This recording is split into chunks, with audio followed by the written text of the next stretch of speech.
So the point is, therefore, that you can do everything you have to do in this spirit. Don't make a distinction between work and play. Regard everything that you're doing as play, and don't imagine for 1 minute that you've got to be serious about it.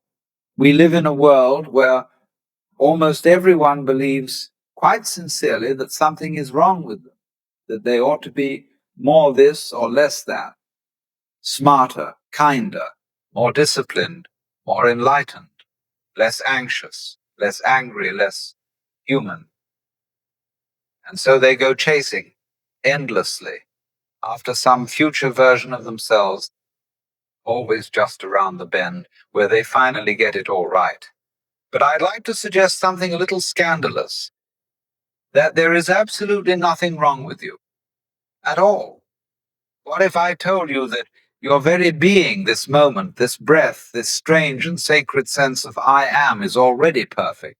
Not perfect in the moral sense. Not tidy, polished, or well-behaved, but perfect the way a flame dances, or a tree bends in the wind, or a galaxy spins. You see, you're not something apart from nature, observing it from a distance. You are nature, just as much as the stars, the ocean, and the clouds. The patterns of your thoughts, your laughter, your sorrow, they are every bit as natural as the ripples in water or the sound of thunder, and you don't need to do a thing to earn your place here. Because the truth is, you are all already an extraordinary phenomenon of the universe. You're just like that, and that is enough. One of the most extraordinary realizations, and it's not mystical or religious, but simply factual, is this. You didn't come into this world. You came out of it just as an apple tree apples the universe peoples, and you are one of those peoplings. You're not a stranger wandering through a foreign land. You are this place, its eyes, its thoughts, its wonderings about itself. Now, most of us were brought up to feel separate, as though we're tiny egos trapped inside these bags of skin, looking out at a world that's over there full of objects and others. But that's a trick of perception, an illusion of language and labeling. In reality, there's no line where you stop and the world begins. You are continuous with it, like a wave is with the ocean. Look at a flame. Does it have a boundary, a fixed shape? It's a process, a happening, a flow. And so are you. You are not a static thing. You are a verb disguised as a noun. A whirl of consciousness, feelings, memories, all shimmering like light on water. When you were born, the universe didn't make a mistake.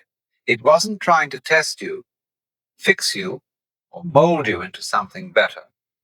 It was expressing itself as you. And what a peculiar, delightful, and intricate expression you are.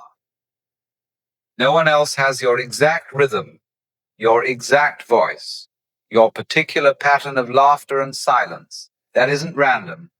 That's design in the deepest, most spontaneous sense, like the symmetry of a snowflake or the chaos of a thunderstorm. But here's where the confusion sets in. From a young age, we were taught to override that naturalness, to conform, to behave, to achieve, to become someone. And in doing so, we began to believe the greatest lie of all, that we are somehow not enough, that we must become rather than simply be. But tell me, have you ever seen a flower straining to bloom? Have you ever seen a tree hurrying to grow? They just do it.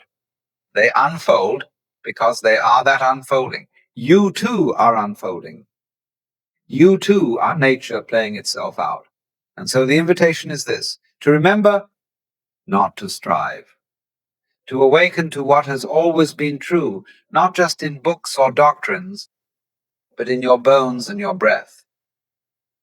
You are not a problem to be solved. You are not a project to be completed. You are an event of the cosmos, as marvelous as the stars, and just as inevitable. So look again, not with your eyes, but with your being, and perhaps, just perhaps, you'll start to recognize the miracle you've always been.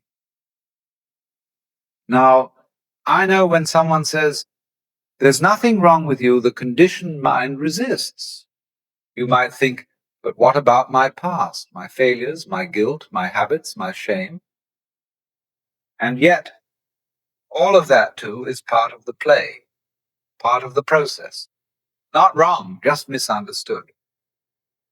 You see, from the very beginning, we're handed a story. That being alive is a test. That you're here to prove something to God, to society, to your parents, to yourself. And so we become actors in a theater of self-improvement, constantly fixing, adjusting, striving as if life were a ladder to climb rather than a mystery to dance. But what if that whole project was built on a false premise? The meaning of life is just to be alive. It is so plain and so obvious and so simple, and yet everybody rushes around in a great panic as if it were necessary to achieve something beyond themselves. So let's try this. Close your eyes for a moment. Feel the sensation of being, the aliveness that is present before any opinion or judgment arises. That is you. Not the inner critic, not the timeline, not the to-do list, just the raw, open presence of being here. And what could possibly be wrong with that? Look at the clouds. They don't align themselves neatly into rows. They drift, they swirl, they form and dissolve. Is there anything wrong with them? No one scolds a wave for crashing too early, or a tree for growing crooked. They are not judged by some cosmic scoreboard. But we human beings somehow believe we are the exception, that we alone must justify our existence, that we must earn the right to be. And this is the root of our suffering, the original illusion. The truth is, your imperfections are not mistakes, they are textures, details, echoes of your particular music. You don't need to become worthy of life, you are life, expressing itself in human form. Just like fire flickers, just like water flows, even your attempt to become spiritual, even your desire to improve yourself, is already part of the perfection. It's like the ocean trying to become wet, or a sunbeam trying to shine. It's unnecessary. And yet even that is allowed. So instead of chasing some polished idea of who you ought to be, what if you simply noticed who you already are? Right now, without changing anything, without editing, without effort. There's nothing wrong with you. There never was. It's only the thought that says so, and you're not that thought. You are the silence behind it, the spaciousness that watches it come and go. And once you see this, not as a belief, but as a direct experience, something inside relaxes. And in that space, in that letting go, you begin to remember something ancient and true.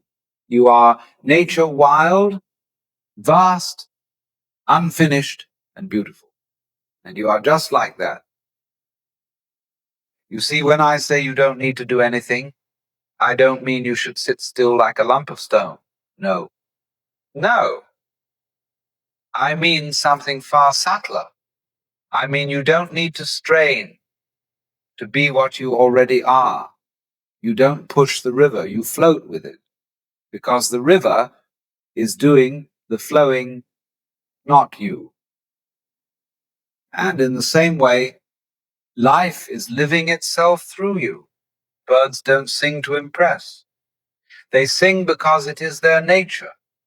You don't have to force meaning or chase purpose. It emerges like a breeze, like a laugh, like a melody, when you stop trying to manufacture it.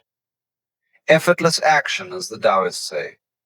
Wu Wei, not laziness, not apathy, but the art of moving with the current rather than against it. And when you discover that rhythm, the one where you are no longer doing life, but being it, then the dance begins. Now here's a peculiar little paradox. Most of us spend our lives trying to be ourselves. But the moment you try, the moment you reach for authenticity, like a product on a shelf, you've already lost it. Because the self is not something you can grasp. It's something you relax into. Trying to be spontaneous is like trying to fall asleep on purpose. The very effort prevents the happening. We're so busy asking, am I doing it right? Am I healed yet? Am I authentic now? That we miss the very thing we're looking for. It's like chasing your own shadow around the room. Now, of course, there's nothing wrong with the chase. It's adorable in a way. The ego, trying to polish itself like a stone, endlessly sanding, refining, spiritualizing. But eventually, you begin to laugh because you realize the one doing all the fixing is the very thing that doesn't need to exist. It's all a bit of cosmic theater. You don't need to become yourself. You already are, right here, in your quirks, your flaws, your silence, your breath. Authenticity isn't something you try to achieve. It's what's left when you stop pretending. And that is freedom. Now, if we really want to go a little deeper, we have to look at something very peculiar. You didn't invent the image you have of yourself. It was handed to you, constructed, layer by layer, built out of glances, comments, expectations, like a mirror made of other people's thoughts. From the moment you were old enough to speak, you were told who you are. What's acceptable? What's not? What earns love? And what doesn't? And so, without even realizing it, you began to shape yourself according to the reflections around you. You became a collection of borrowed ideas, a patchwork personality stitched together from parents, teachers, religions. And then one day, maybe in your 20s, maybe much later, you start to feel tired, not physically, but existentially. As though you've been wearing someone else's clothes for so long, you forgot how your own skin feels. That's the moment, that little flicker of rebellion, that sense that the person you've been performing as isn't the one who's actually alive in there. The most dangerous thing you can do is believe your own role. Because the role is fine, it's useful, even.